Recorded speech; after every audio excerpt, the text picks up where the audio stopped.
Madame Françoise, regardez bien cette vidéo. La personne qui met cette fiole dans le verre de votre mari, c'est votre propre fille. Seigneur Jésus-Christ de Nazareth. Non, non, ce n'est pas possible. Elle pousse un cri et s'effondre au sol. Le commandant l'aide à reprendre connaissance. Quelques instants plus tard, François se relève, les larmes aux yeux. Tabitha. Ce que je viens de voir, est-ce la vérité? Ou suis-je en train de rêver? Toi, ma propre fille, tu as mis du poison dans le verre de ton père? Pourquoi? Quel mal ton père t'a-t-il fait pour que tu agisses ainsi? Maman, ce sont de graves accusations. Comment pourrais-je empoisonner mon propre père? Est-ce que tu te rends compte de ce que tu dis? Jamais je ne pourrais faire une chose pareille. Tu me prends pour une stupide? Espèce de grande sorcière, que nous avons élevée sous notre toit. Aujourd'hui, tu vas dire toute la vérité, ou je t'envoie directement en prison. Tu as oublié que cette maison regorge de caméras de surveillance? Seigneur mon Dieu, sauve-moi. Comment ai-je pu être aussi imprudente au point d'oublier qu'il y avait des caméras de surveillance dans cette maison? Regarde ces images.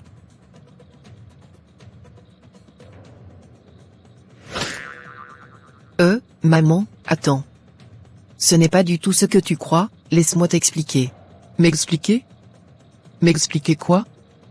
Les images sont claires. Maintenant, dis-moi toute la vérité, avant que je ne te tue de mes propres mains, vieille sorcière. Quel mal ton propre père t'a-t-il fait pour que tu oses agir ainsi contre lui? Parle vite, et aujourd'hui tu iras en prison.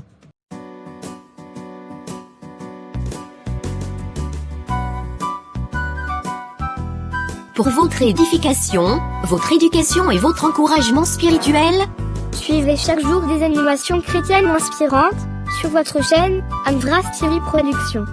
des messages qui fortifient la foi, des histoires qui touchent les cœurs, et des moments de grâce pour grandir dans la présence de Dieu. Anvras TV Productions, la foi prend vie en images. J'adore vraiment suivre cette chaîne. Ce terrain vague est une véritable mine d'or en sommeil. Si je le vends pour 250 000 $, cela changera totalement ma misérable existence. J'ai déjà 300 000 $ bien au chaud à la banque. Avec cette vente, j'atteindrai 550 000 $, une fortune colossale pour moi. Je refuse de laisser cet argent dormir bêtement sur un compte. Je vais bâtir une immense minoterie et remplacer toutes ces importations ruineuses de la Zambie. Bientôt, tout le pays mangera ma farine et prononcera mon nom avec un immense respect.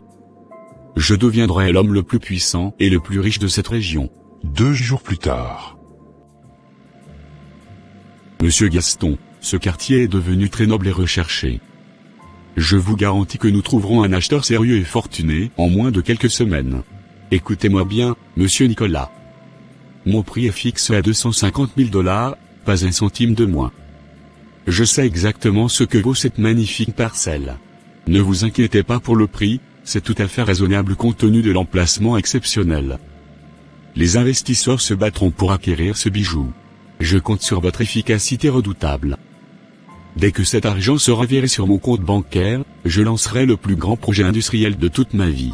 Vous avez toujours eu une vision extraordinaire pour les affaires, mon frère Gaston. C'est un privilège immense de travailler avec un futur magnat de l'industrie. Gardez vos flatteries pour vous et concentrez-vous sur cette vente cruciale. Mon temps est précieux et je n'ai aucune patience pour les retards administratifs. Je comprends parfaitement votre urgence. Je vais contacter mes meilleurs clients dès cet après-midi pour organiser les premières visites de votre superbe terrain. Faites donc cela au plus vite. Chaque jour qui passe est une perte de temps pour mon futur empire. Ne me décevez pas, Nicolas, votre généreuse commission dépend. 1 mois plus tard.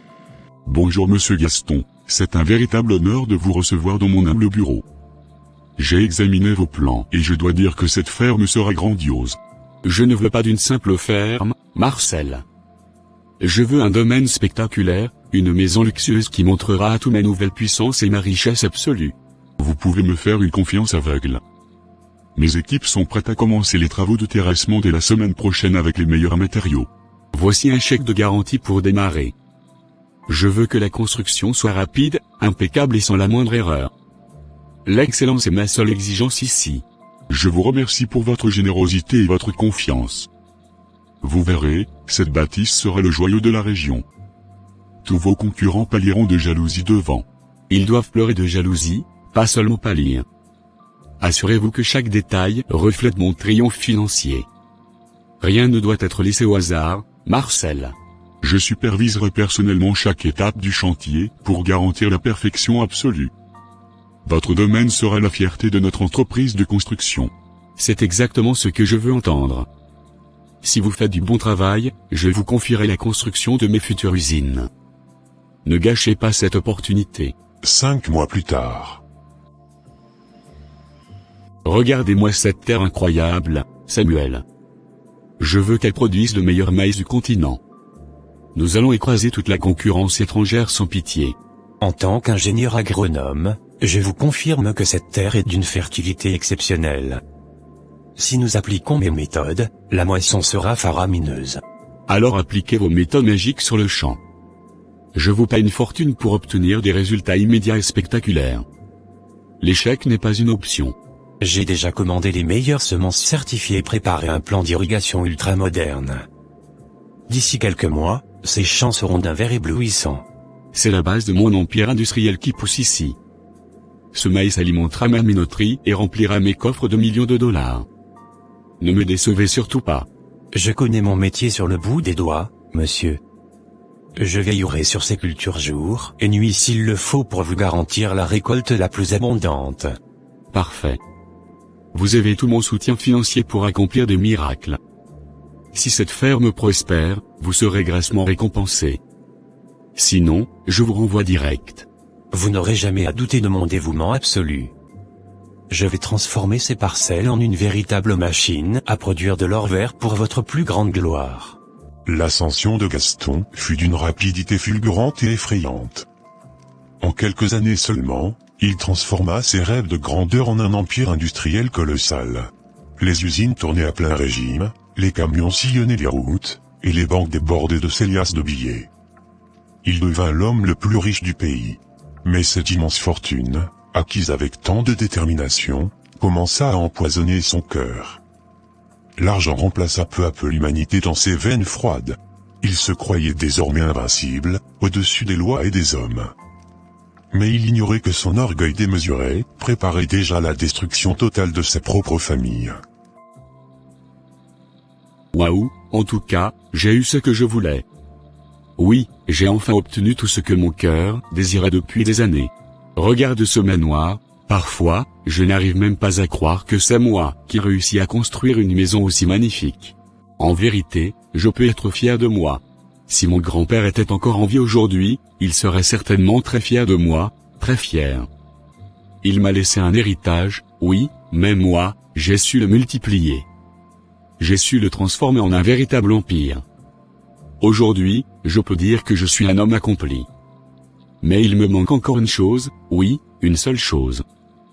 Trouver une bonne femme, une belle femme, une femme digne de moi, qui me donnera de beaux enfants, de beaux garçons, et de belles filles, afin que nous formions une famille respectable, admirée, et enviée par tout le monde.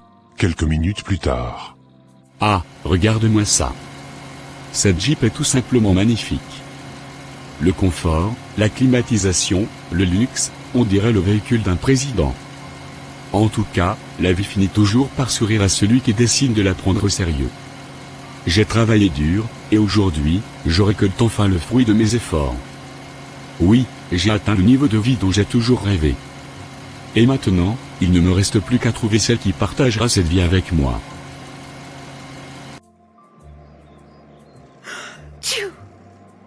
Waouh, mais qui est cette jeune fille? Quelle beauté! Elle est exactement comme je l'ai toujours imaginée, élégante, belle, raffinée, non? Je ne peux pas laisser passer une telle occasion. Impossible. Je vais garer ma voiture, aller à sa rencontre, engager la conversation, et, si tout se passe bien, pourquoi ne pas l'inviter à dîner ce soir? Qui sait, peut-être que le destin vient enfin de me présenter la femme de ma vie. Peu de temps après. Bonjour mademoiselle. Je suis Gaston, l'homme le plus riche de cette ville. Montez donc dans ma superbe Jeep, Je refuse de vous laisser marcher dans la poussière. Bonjour monsieur Gaston. C'est très gentil à vous, mais je ne monte pas dans la voiture d'un inconnu, même s'il possède toute la richesse du monde entier. Je ne suis pas n'importe quel inconnu, je bâtis un empire industriel. Une femme magnifique avec une peau aussi claire mérite de vivre dans un palais luxueux. Je suis flatté par vos compliments, mais sachez que je viens de terminer mon master à l'université. Mon intelligence compte bien plus que mon apparence physique. C'est exactement ce qu'il me faut pour mon avenir. Une femme intelligente et belle sera la mère parfaite pour mes enfants. Je vous offre une vie de reine absolue. Vous êtes d'une arrogance incroyable, monsieur Gaston. Vous pensez vraiment pouvoir acheter mon cœur avec vos millions et vos belles promesses de vie luxueuse? Je n'achète pas, je conquiers tout ce qui est de la valeur. Acceptez de dîner avec moi ce soir dans le meilleur restaurant, et je vous prouverai ma grande sincérité. Votre audace est fascinante.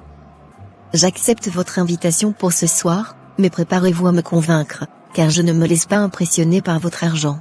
Ainsi, Gaston et Françoise se marièrent et commencèrent une nouvelle vie ensemble. Dieu leur accorda la grâce de fonder une famille heureuse et épanouie. Ils eurent 3 merveilleux enfants, un garçon, du nom de Guillain, et 2 filles, Tabitha et Arlette. Les années passèrent, après avoir obtenu brillamment son baccalauréat, Gaston et Françoise décidèrent d'envoyer leur fils unique aux États-Unis afin qu'il poursuive ses études supérieures en médecine. Guillain partit donc à l'étranger avec un grand rêve dans son cœur. Il étudia avec détermination, persévérance et discipline. Quelques années plus tard, il obtint enfin le diplôme qu'il était allé chercher. Aujourd'hui, le voilà de retour dans son pays natal. 25 ans plus tard. En tout cas, je suis vraiment fier de moi. Quand je suis parti aux États-Unis, je savais pourquoi j'y allais. Je ne voulais pas échouer. Je voulais réussir, et aujourd'hui, grâce à Dieu, j'ai obtenu mon master en médecine. Maintenant, je rentre enfin à la maison. Je peux déjà imaginer la joie de papa, de maman, et de mes 2 sœurs lorsqu'ils me verront. Après toutes ces années de séparation, notre magnifique manoir m'a tellement manqué. Ma famille m'a tellement manqué. J'ai hâte de les serrer dans mes bras. Maman, papa, je n'arrive pas à croire que notre grand frère rentre aujourd'hui. Oui. Cela fait tellement longtemps que nous ne l'avons pas vu. La maison sera enfin complète. Mon fils nous a tellement manqué, aujourd'hui, mon cœur est rempli de joie. Mes enfants, ne vous inquiétez pas. Votre père est un homme riche, et tant que je serai en vie, aucun de vous ne manquera de rien. Votre frère a étudié la médecine, eh bien, moi, son père, je vais lui construire un hôpital extraordinaire. Un hôpital si moderne, que même l'État n'en possède pas un pareil dans ce pays. Ainsi, il travaillera dans son propre établissement. Et vous, mes filles, chaque fois que vous serez malade, vous aurez votre propre hôpital pour être soigné gratuitement. Voilà ce que j'appelle la vraie réussite. Papa, tu es vraiment incroyable. Oui, tu dépasses tous les hommes de ce monde. Tu as travaillé dur pour nous offrir cette vie de rêve. Grâce à toi, nous vivons comme dans un paradis sur terre. Plusieurs heures plus tard. Mon fils bien-aimé, te voilà enfin de retour des États-Unis avec ton diplôme de médecine. J'ai construit le plus grand hôpital du pays pour que tu en sois le chef. Mon chéri, tu es si beau dans ton costume de créateur. Notre famille est désormais la plus puissante, et tu vas briller au sommet de la société grâce à ton père. Merci infiniment, papa et maman. Je suis honoré par ce magnifique cadeau. Je consacrerai toute mon énergie à soigner l'élite de notre pays dans cet hôpital moderne. Tu vas attirer toutes les filles riches de la ville, Guillain. Mais n'oublie pas que nous n'acceptons que des ministres ou des milliardaires dans notre belle famille. Exactement, nous sommes la royauté de cette nation. Personne ne doit s'approcher de nous s'il ne possède pas un compte en banque aussi rempli que celui de notre père. Les filles ont parfaitement raison. Nous sommes les maîtres absolus ici.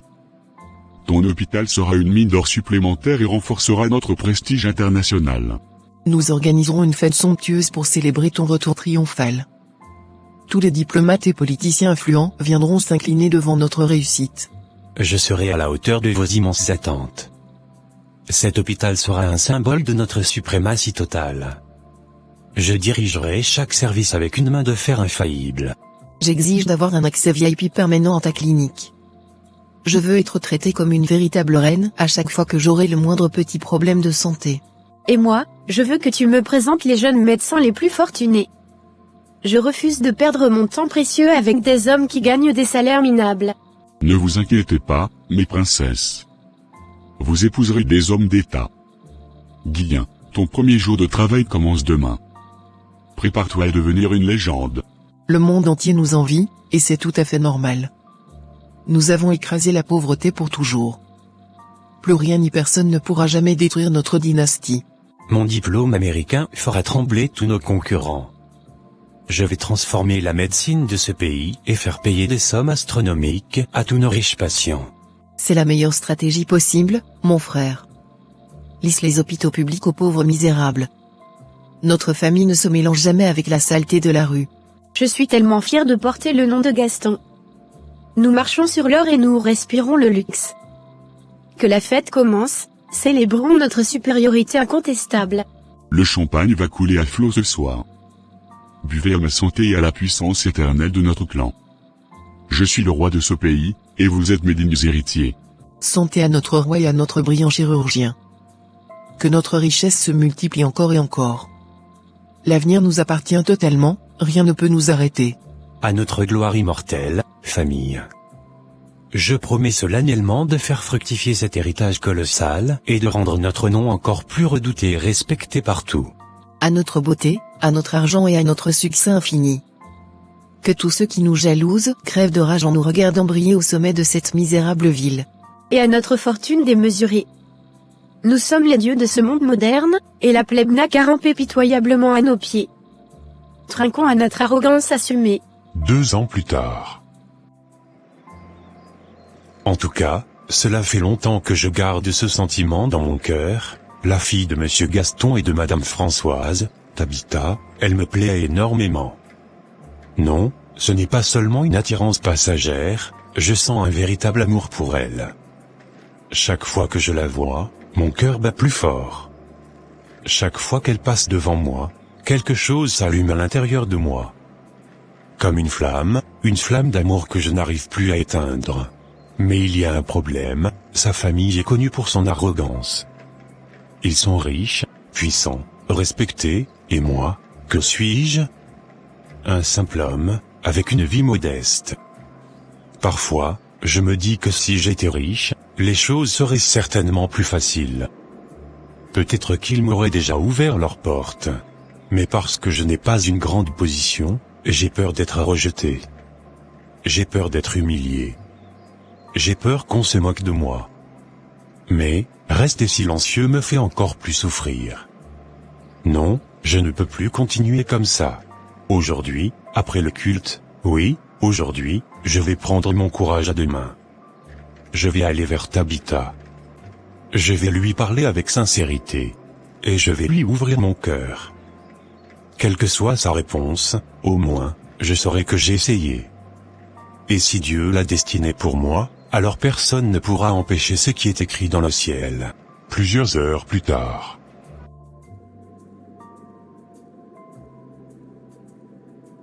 Bonjour Tabitha.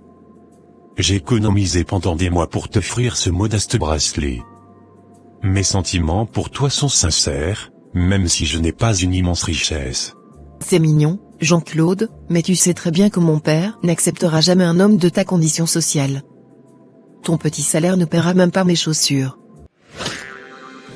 Que se passe-t-il ici? Tabitha, éloigne-toi immédiatement de ce voyou misérable. Comment oses-tu aborder ma fille avec tes vêtements usés et ton odeur de pauvreté? Monsieur Gaston, je vous dois le respect, mais je ne suis pas un voyou. Je travaille dur honnêtement. Mon amour pour votre fille est pur et ne s'achète pas avec de l'or. Papa, s'il te plaît, ne fais pas de scandale devant l'église. Il voulait juste m'offrir un petit cadeau. Je sais très bien qu'il n'est pas du tout à notre hauteur sociale. Un cadeau? Ce misérable bout de métal rouillé? Tu es la fille du plus grand milliardaire du pays. Je t'interdis formellement de fréquenter des mendiants de cette espèce. Mon bracelet n'est pas rouillé, il représente tout mon labeur. Votre arrogance vous aveugle, monsieur Gaston. L'argent ne fait pas la noblesse d'un homme de bien. Tais-toi, Jean-Claude, tu aggraves ton cas. Reprends ton stupide bracelet et pars tout de suite avant que mon père ne demande à ses gardes du corps de te détruire. Si je te revois à moins de 100 mètres de ma fille, je te ferai écraser comme un vulgaire insecte. Rentre dans ton bidonville et oublie à jamais notre prestigieux nom. Je pars, mais sachez que votre mépris vous perdra un jour. L'orgueil précède toujours la chute. Gardez votre argent maudit, je préfère garder ma dignité d'homme pauvre. Bon débarras, espèce de clochard pathétique. Papa, tu as eu raison de le chasser.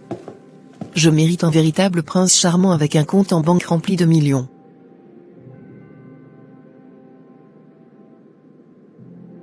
Tu as compris la leçon, ma fille. Nous sommes des aigles majestueux, et les aigles ne volent jamais avec de misérables pigeons. Rentrons immédiatement dans notre palais. 3 semaines plus tard. Hein? Qui est-ce que je vois là? Mais, n'est-ce pas Arlette? Waouh, regardez-moi cette beauté, Arlette est vraiment une jeune fille admirable. Chaque fois que je la vois, mon cœur s'agite.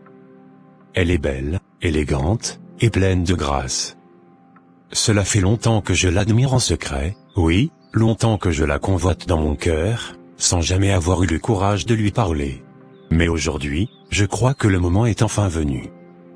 Je vais m'approcher d'elle, créer une petite conversation, et découvrir quel genre de personne elle est réellement. Si elle est humble de cœur, si elle est aussi belle à l'intérieur qu'à l'extérieur, alors peut-être que cette rencontre pourrait être le début d'une belle histoire. Qui sait?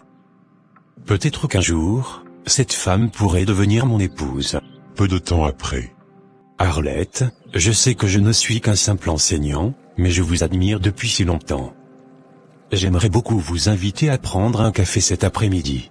Un café? Avec ton salaire de misère? Tu plaisantes, j'espère. Mon père dépense chaque jour plus d'argent que ce que tu pourrais gagner en toute une misérable vie. Qu'est-ce que c'est que cette mauvaise blague? Arlette, qui est ce mendiant qui ose te parler en pleine rue? Ne t'approche pas trop, il pourrait te salir avec sa veste. Je n'en crois pas mes yeux. Un minable instituteur essaie de courtiser ma fille adorée. Dis-moi, espèce d'insolent, as-tu perdu la tête pour oser une telle folie? Je n'ai pas perdu la tête, monsieur. Je suis un homme instruit et respectueux. Mon métier est noble, même s'il ne me rend pas milliardaire comme vous. J'ai des valeurs. Tes valeurs ne paieront jamais mes voyages à Paris ou mes sacs de luxe. Tu es pathétique de penser qu'une fille de ma condition pourrait s'abaisser à te regarder. Retourne dans ta petite salle de classe poussiéreuse, misérable professeur. Mes filles épouseront uniquement des ministres ou des ambassadeurs. Tu n'es rien pour nous. Écoute bien, petit homme insignifiant. Si tu oses encore regarder ma fille, je ferai pression sur le ministère pour que tu sois renvoyé de ton poste d'enseignant minable. Vos menaces sont indignes de votre statut, monsieur. L'argent vous a rendu cruel et arrogant. Vous détruisez l'âme de vos propres filles en les nourrissant de mépris. Comment oses-tu insulter mon père, espèce de rat d'égout? Nous sommes la plus grande famille du pays. Dégage de mon chemin avant que je ne te crache au visage de dégoût. C'est une perte de temps de discuter avec la racaille. Regarde-le, il tremble de peur devant notre puissance. Viens, Arlette, notre chauffeur personnel nous attend. Tu as eu ta chance de fuir, clochard. La prochaine fois, je te ferai jeter en prison pour harcèlement. Mon pouvoir est absolu dans cette ville, ne l'oublie jamais. Je m'en vais, mais votre richesse ne vous protégera pas du jugement divin. Vous êtes misérable à l'intérieur de vos cœurs. Je plains sincèrement vos filles gâtées. Garde ta pitié pour toi, espèce de pauvre raté. Je vais aller dépenser 10 000 $ en vêtements juste pour me calmer les nerfs, après t'avoir supporté 2 minutes. Laisse cet idiot parler seul dans la rue, ma chérie. La jalousie des pauvres est une maladie incurable. Nous allons faire du shopping de luxe pour oublier ce désastre. C'est la dernière fois que je tolère la présence d'un mendiant dans notre quartier noble. Je vais payer des gardes armés pour nettoyer nos rues de cette vermine pauvre. Quelques mois plus tard. Bonjour mademoiselle Régine. Vos résultats d'examen montrent une grave infection pulmonaire. Mais ne vous inquiétez pas, je vais personnellement m'occuper de vos soins. Merci beaucoup, docteur Guillet. J'avais très peur de ne pas pouvoir payer vos honoraires élevés. Je suis infirmière dans une clinique très modeste, je n'ai rien du tout. Oubliez l'argent pour une fois. Quand je plonge mon regard dans vos magnifiques yeux doux, je ressens une connexion inexplicable. Je prendrai tous les frais à ma charge. C'est une générosité incroyable de votre part. Personne ne m'a jamais regardé avec autant de tendresse et de bienveillance. Vous êtes un véritable ange tombé du ciel. Votre sourire modeste illumine cet hôpital froid et clinique. Je suis habitué aux femmes arrogantes et superficielles, mais votre simplicité me touche profondément. Votre famille est la plus puissante du pays, docteur. Une simple fille pauvre comme moi n'a pas sa place dans votre monde luxueux. C'est un rêve totalement impossible. Laissez-moi m'occuper de ma famille capricieuse. Dès que vous serez complètement guéri, je vous inviterai à dîner. Je crois sincèrement que vous êtes la femme de ma vie. Mon cœur bat à tout rompre en entendant vos douces paroles. J'accepte votre invitation avec une immense joie, docteur. Vous venez de redonner un grand espoir à mon âme. Un petit rappel. S'il vous plaît, vous pouvez directement nous laisser un petit j'aime, pour ne pas oublier à la fin. Merci. Regardez cette misérable cérémonie. Mon fils aîné, l'héritier de mon immense empire, épouse une fille de la rue sans aucune classe et sans un seul sous-vaillant en poche. Tous nos invités prestigieux. Cette petite infirmière minable a manipulé notre brillant garçon, avec ses faux airs de sainte innocente effarouchée. Sa robe de mariée est une laideur absolue, on dirait un vieux rideau bon marché. Elle fait vraiment pitié à voir au milieu de notre famille si élégante et si majestueuse. Je refuse catégoriquement de l'appeler ma belle-sœur. Cette petite arriviste ne cherche qu'à voler l'argent de notre frère pour fuir sa misérable vie de pauvreté extrême. Ne faites pas attention à leur regard noir, mon amour. Aujourd'hui est le plus beau jour de ma vie entière, et je me fiche éperdument de ce que ma famille peut en penser. J'essaie de garder le sourire, mon chéri, mais leur mépris me glace le sang. J'ai l'impression d'être une vulgaire intruse, qui vient de gâcher la perfection de votre clan. Ce mariage ridicule est une véritable insulte à ma réussite phénoménale. Je veux m'assurer que cette petite profiteuse comprenne très vite qu'elle n'a aucune place parmi nous. Nous allons lui rendre la vie tellement impossible, qu'elle demandera le divorce elle-même. Elle regrettera amèrement d'avoir posé ses sales pattes sur notre précieux trésor. Regardez comment elle sourit niaisement au photographe. Elle se croit déjà arrivée au sommet de la gloire, mais la chute sera brutale, quand nous allons commencer à la détruire. J'ai une folle envie de renverser mon verre de vin rouge sur sa misérable robe blanche. Cela mettrait un peu d'animation dans cette réception d'un ennui mortel et affligeant. Restez près de moi, ma douce épouse. Ma famille finira bien par se calmer et accepter notre union quand ils verront à quel point vous me rendez incroyablement heureux chaque jour. Je prierai Dieu chaque nuit, pour que vos parents et vos sœurs finissent par accepter ma présence. Je n'ai besoin que de votre amour infini pour affronter cette cruelle tempête. 3 mois plus tard. En tout cas, cela fait déjà longtemps que cette petite Régine est entrée dans la maison de notre grand frère, et jusque-là, nous l'avons laissée un peu trop tranquille.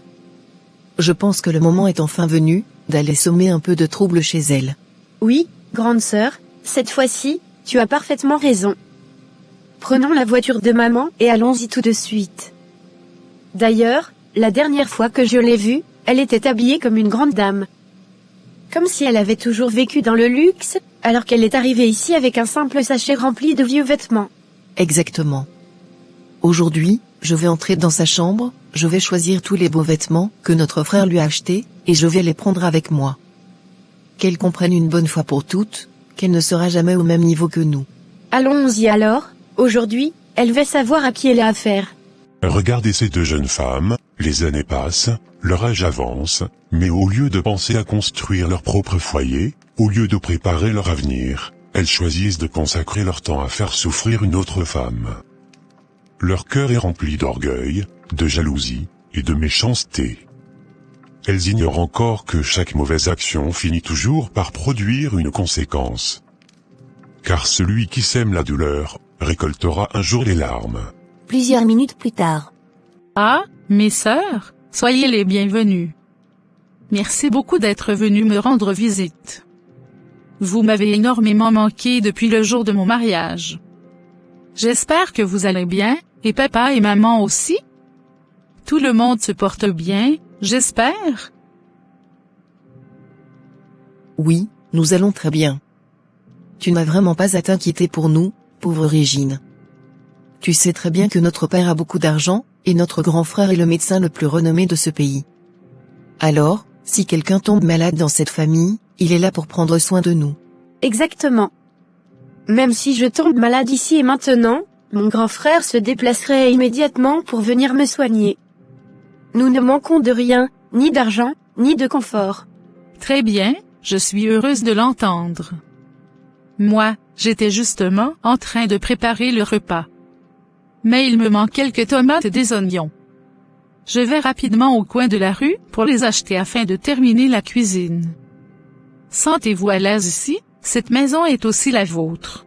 Garde donc tes paroles gentilles pour toi-même, misérable femme. Qui t'a dit qu'on peut se sentir mal à l'aise ici, dans la maison de notre propre grand frère? Est-ce que c'est toi qui vas nous mettre mal à l'aise? Jamais. D'ailleurs, s'il y a quelqu'un qui est censé mettre l'autre mal à l'aise ici, c'est bien nous. Très bien, je reviens dans quelques minutes. Merci.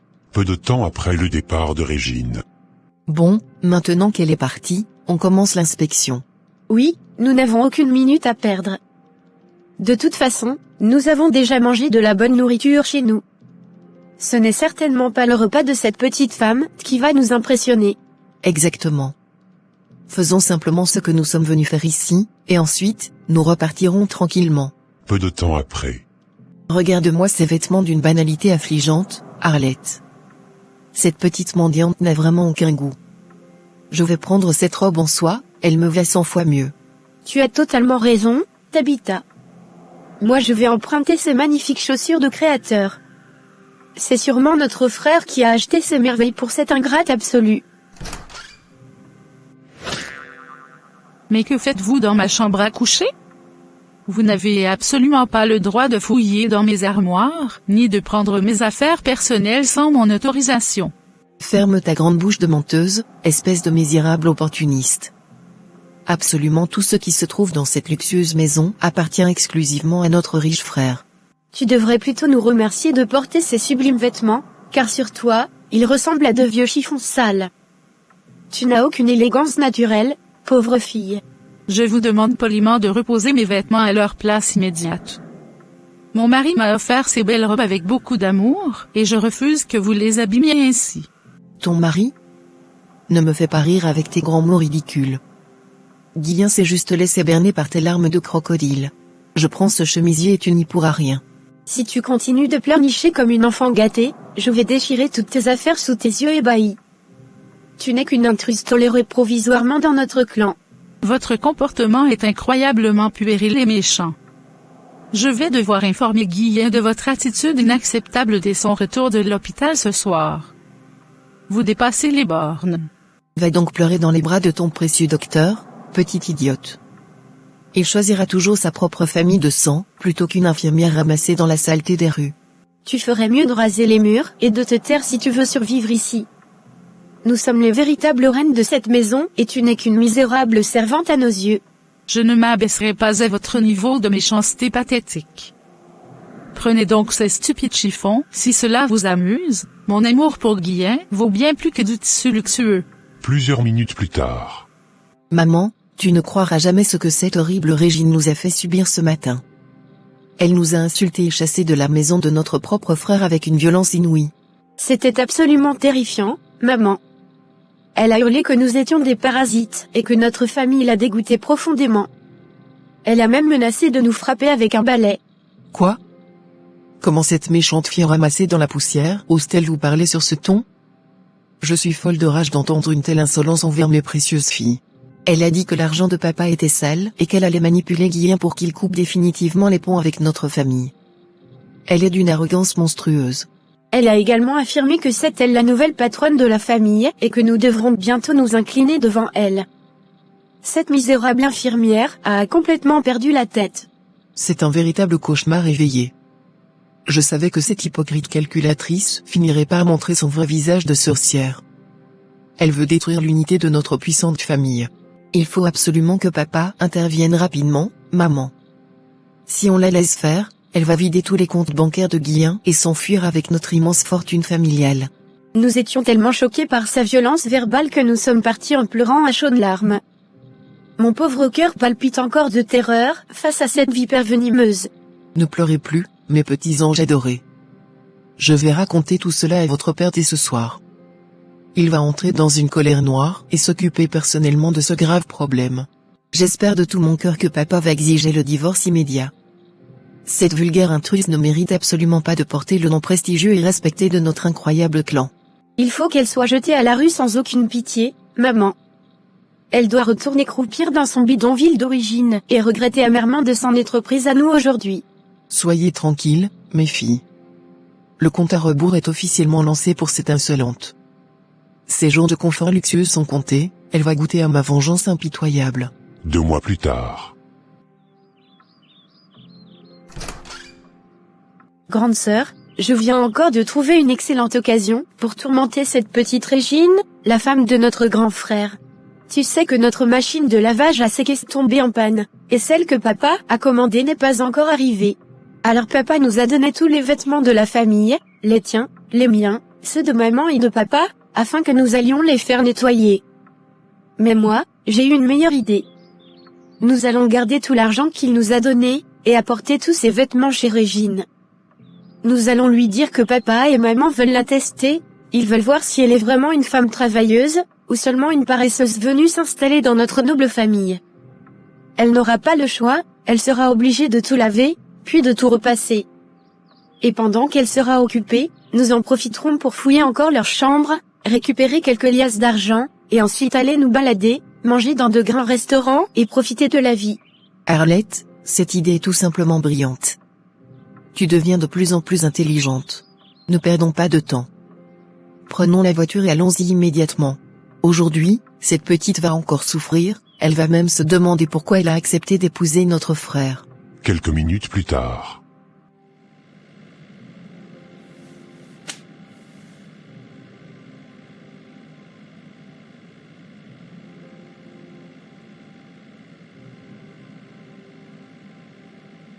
Quelques minutes plus tard.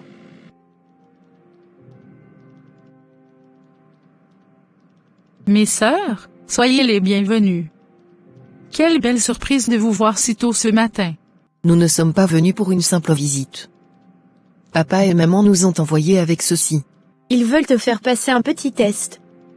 Ils veulent savoir si tu es réellement une femme travailleuse, ou seulement une fille paresseuse venue profiter du luxe de notre famille. Voici donc tous ces vêtements. Tu dois les laver soigneusement, les sécher, puis les repasser parfaitement. Et tout cela doit être terminé aujourd'hui même. Nous repartirons avec tout ce soir. Ne vous inquiétez pas, mes sœurs. Déposez tout ici. Par respect pour mes beaux-parents, je vais tout nettoyer et tout repasser. Tout sera prêt. Très bien. Alors mets-toi immédiatement au travail. Nous n'avons pas de temps à perdre. Quelques minutes plus tard.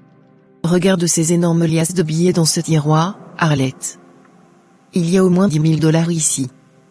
Je prends la moitié pour payer mes nouvelles factures de shopping frénétique.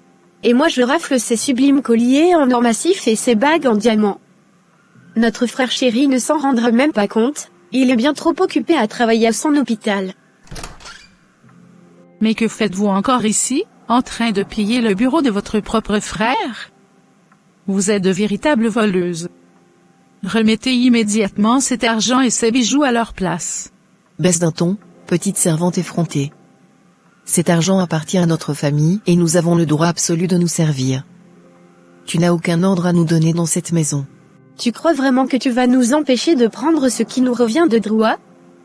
Tu ferais mieux de retourner faire le ménage dans la cuisine au lieu de te mêler de nos affaires. C'est de l'argent destiné aux urgences de la clinique de Guillen. Vous avez 25 ans, vous devriez être marié au lieu de détruire mon foyer et de voler vos propres parents.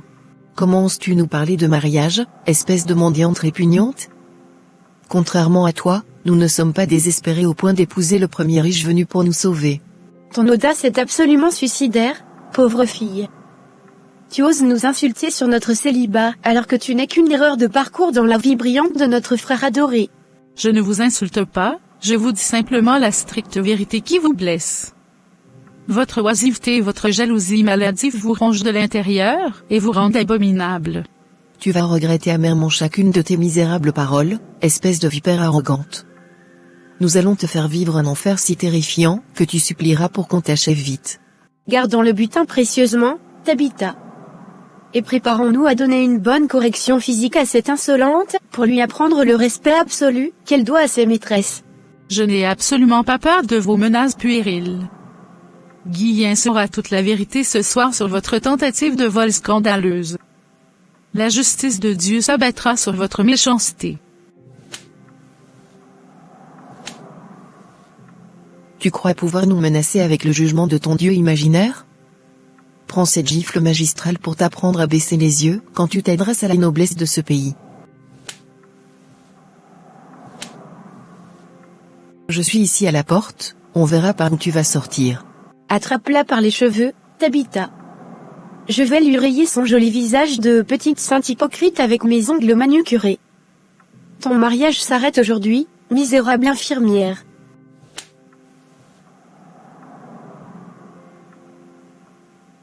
Lâchez-moi immédiatement, vous êtes devenue complètement folle.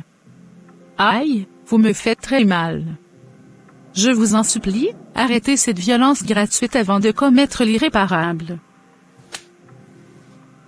On ne s'arrêtera que lorsque tu seras en sang sur ce magnifique tapis persan. Tu vas payer très cher ton insolence et tes remarques désobligeantes sur notre célibat, petite traînée.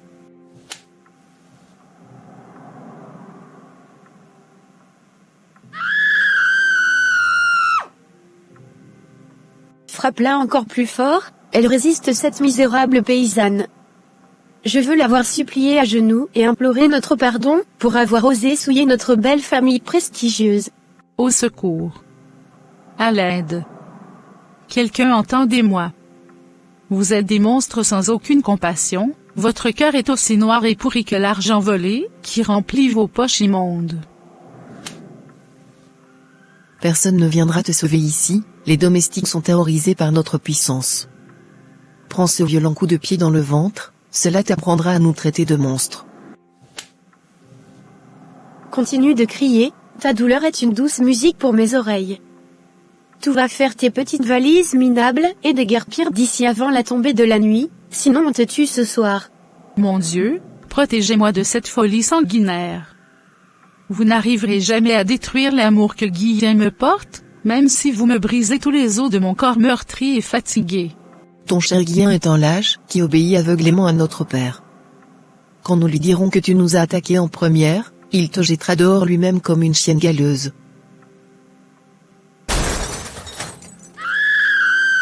Le travail est terminé, regarde-la pleurer misérablement par terre. Allons vite retrouver maman pour lui jouer la comédie des pauvres victimes agressées par cette dangereuse folie. Plusieurs minutes plus tard. Papa, maman, regardez nos visages meurtris. Cette folle furieuse de Régine nous a violemment attaqués sans aucune raison. Elle a dit que vous nous avez donné une mauvaise éducation. Était terrifiant, papa. Elle nous a frappés avec une cruauté inimaginable tout en hurlant que notre famille était une honte. Mon corps entier tremble encore de peur après cette agression. Je n'en crois pas mes oreilles. Cette misérable infirmière ramassée dans la rue ose lever la main sur mes précieuses filles? Son audace monstrueuse dépasse tout ce que je pouvais imaginer. C'est une véritable déclaration de guerre contre mon empire. Personne ne touche à la famille de Gaston sans en payer le prix fort. Je vais écraser cette misérable vermine de mes propres mains. Elle a aussi craché sur ton immense fortune, papa. Elle prétend que ton argent est sale et qu'elle va manipuler Guillen pour qu'il te tourne le dos à tout jamais. Il faut l'arrêter tout de suite. Elle a menacé de nous tuer pendant notre sommeil si nous osions revenir dans la maison de notre frère. Cette fille est une criminelle psychopathe qui veut s'accaparer notre héritage familial. Mon cher mari, tu dois agir avec une brutalité exemplaire. Cette petite intrigante a franchi la ligne rouge en s'attaquant physiquement à la chair de ta chair. Elle doit être punie sévèrement. Je vous promets solennellement que son mariage pitoyable s'arrête aujourd'hui même. Je vais aller trouver Guillen à son hôpital et lui ordonner de répudier cette paysanne sans aucune condition. Merci papa, tu es notre grand sauveur. Elle a tellement proféré de mensonges horribles sur nous pour nous salir. Il faut qu'elle soit chassée de ce quartier noble comme une chienne galeuse. S'il te plaît papa, assure-toi qu'elle ne reparte avec aucun des luxueux bijoux que Guilien lui a offerts. Tout cet or appartient exclusivement à notre puissante famille, pas à cette profiteuse. Je me chargerai personnellement de la jeter à la rue avec ces misérables valises si Guillen manque de courage. Cette maison doit être purifiée de sa présence toxique et de son odeur de pauvreté. Ne t'en fais pas ma chère femme, Guillen obéira à mes ordres à la lettre. S'il refuse de divorcer, je lui retire la direction de l'hôpital et je le déshérite totalement. Mon pouvoir est absolu. J'ai tellement hâte de voir son visage baigné de larmes lorsqu'elle comprendra que sa petite mascarade est enfin terminée. Sa chute sera encore plus brutale que son ascension pathétique ici. Nous allons célébrer son misérable renvoi avec du champagne hors de prix. Cette victoire éclatante prouve une fois de plus que personne ne peut défier notre glorieuse dynastie sans en mourir. Séchez vos larmes mes adorables princesses, la justice de notre puissante famille va frapper très fort. Reposez-vous dans vos chambres, pendant que votre père va détruire ce mariage de pacotille. Préparez mes gardes du corps, je pars immédiatement pour l'hôpital. Cette stupide petite infirmière va comprendre aujourd'hui même pourquoi je suis l'homme le plus redouté de toute cette région. Quelques minutes plus tard. Guillen, ce mariage grotesque s'arrête à la seconde même. Ta misérable femme a violemment agressé tes propres sœurs aujourd'hui. Elle est stérile, arrogante, et elle veut détruire notre clan. Papa, c'est impossible. Régine est d'une douceur absolue et elle ne ferait jamais de mal à une mouche. Mes sœurs ont dû la provoquer méchamment, je connais parfaitement leur fichu caractère. Comment oses-tu contredire ton propre père pour défendre une petite infirmière ramassée dans la boue?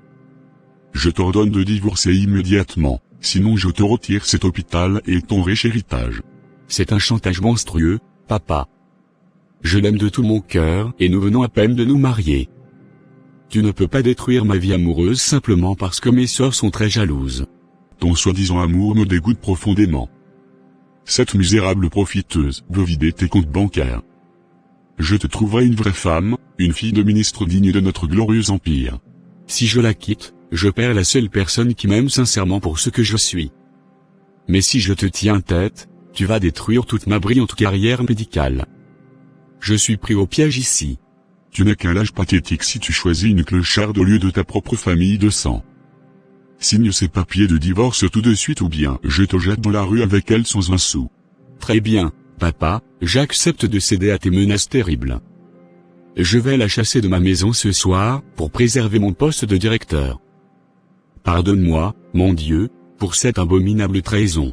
Espèce de petite sorcière manipulatrice, ton règne misérable est enfin terminé.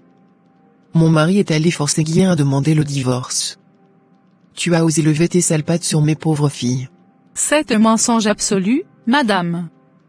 Ce sont vos filles qui m'ont sauvagement attaqué et frappé dans mon propre salon, parce que je les ai surprises, en train de voler l'argent de votre cher fils.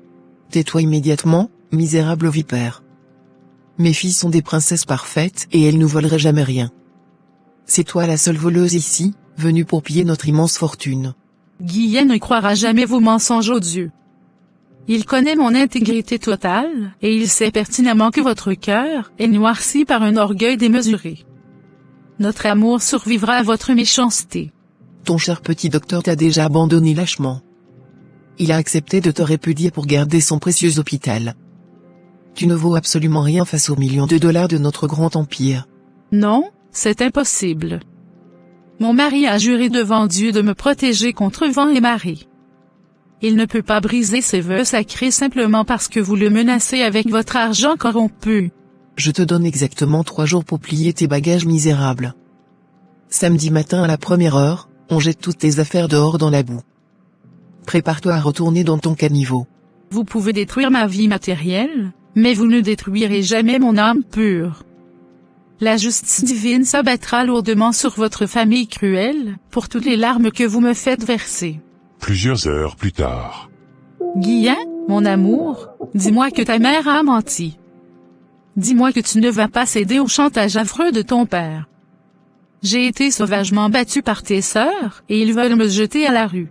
Je suis vraiment désolé Régine, mais tu as gravement insulté ma famille aujourd'hui.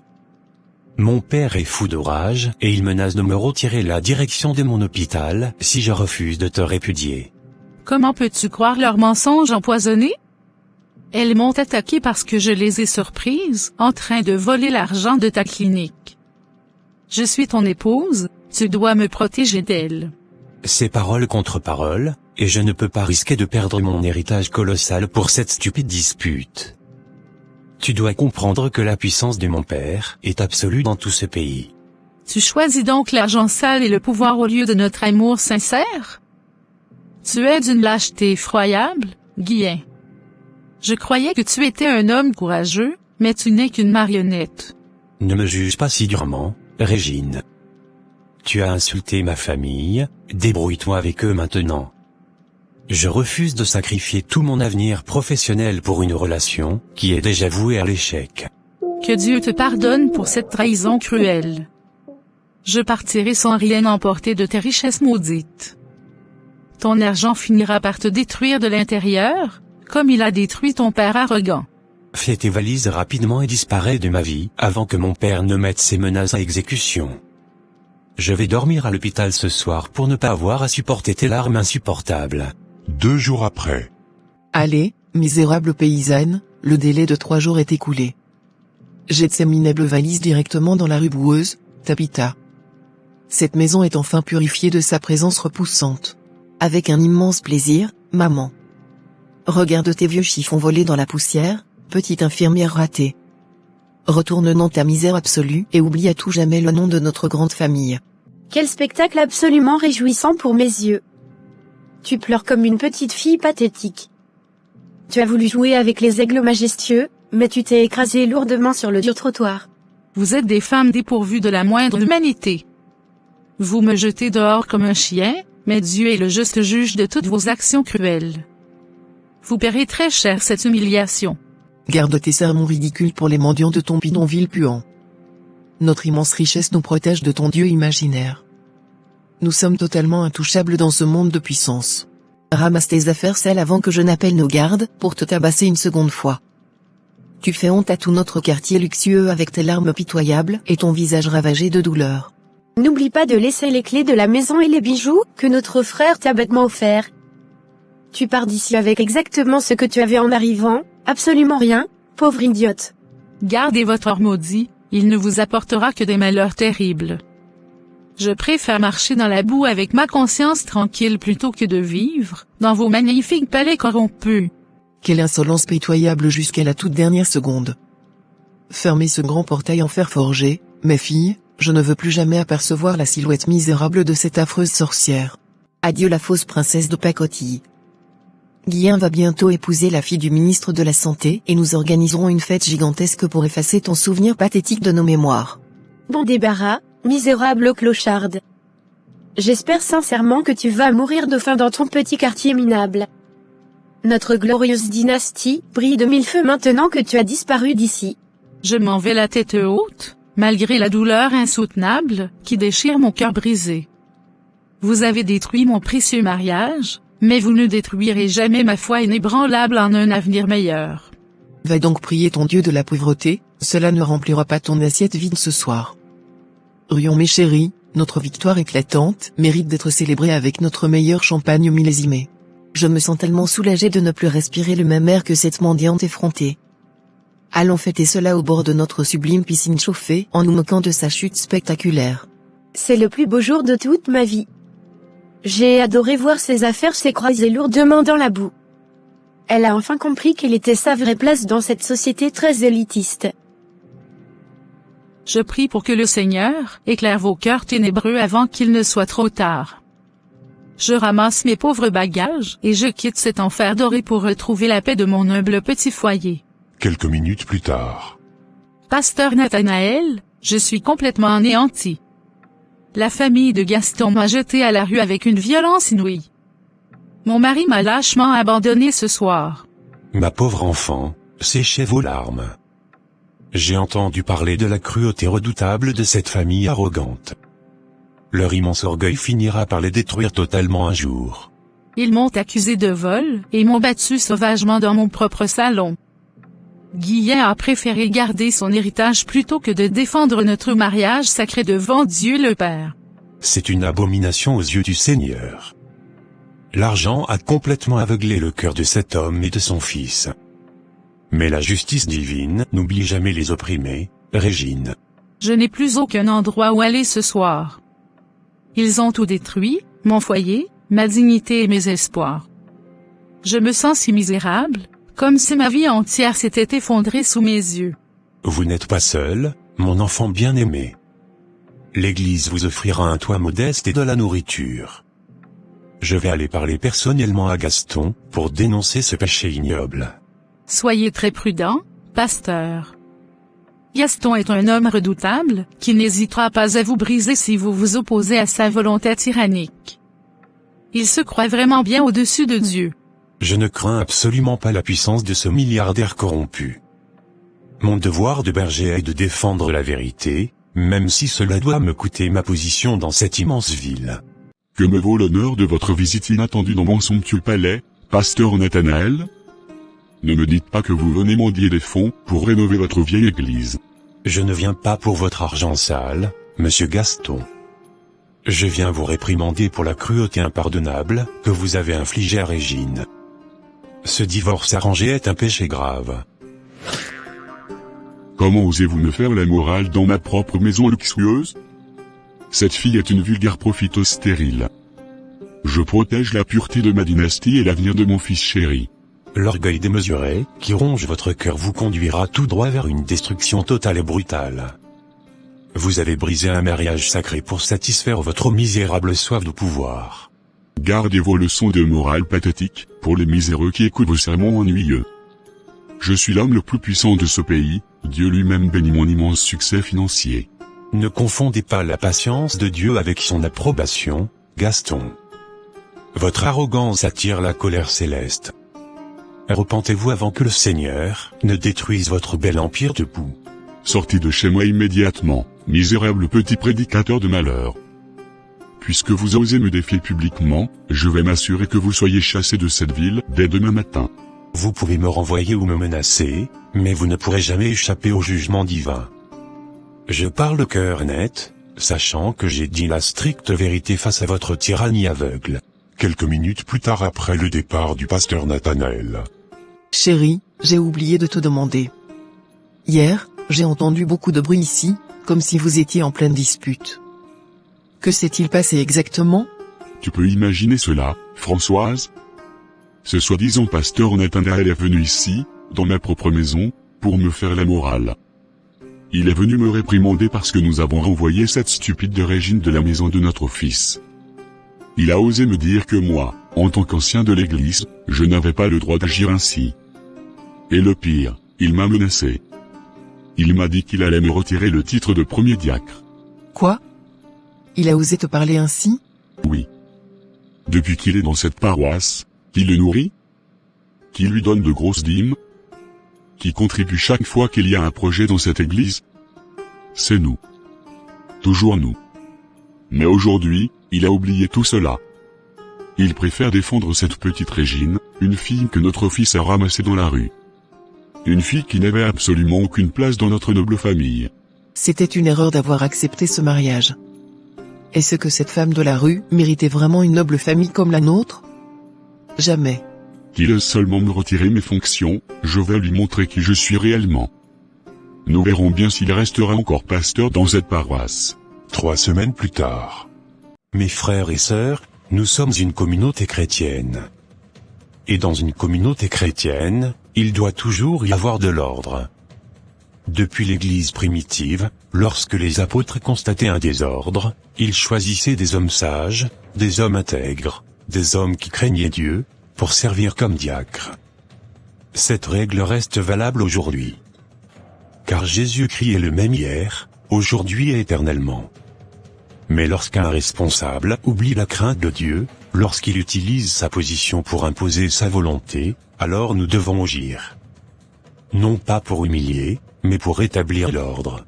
Après prière, et après avoir reçu plusieurs plaintes concernant son comportement, j'ai décidé de suspendre monsieur Gaston de ses fonctions de premier diacre. Il est également impliqué dans le divorce de son propre fils, ce qui est contraire aux enseignements du Christ. À partir d'aujourd'hui, monsieur Gaston n'est plus premier diacre. Il restera simplement membre de cette assemblée, comme tout le monde, jusqu'à nouvel ordre. son adjoint assura provisoirement cette fonction.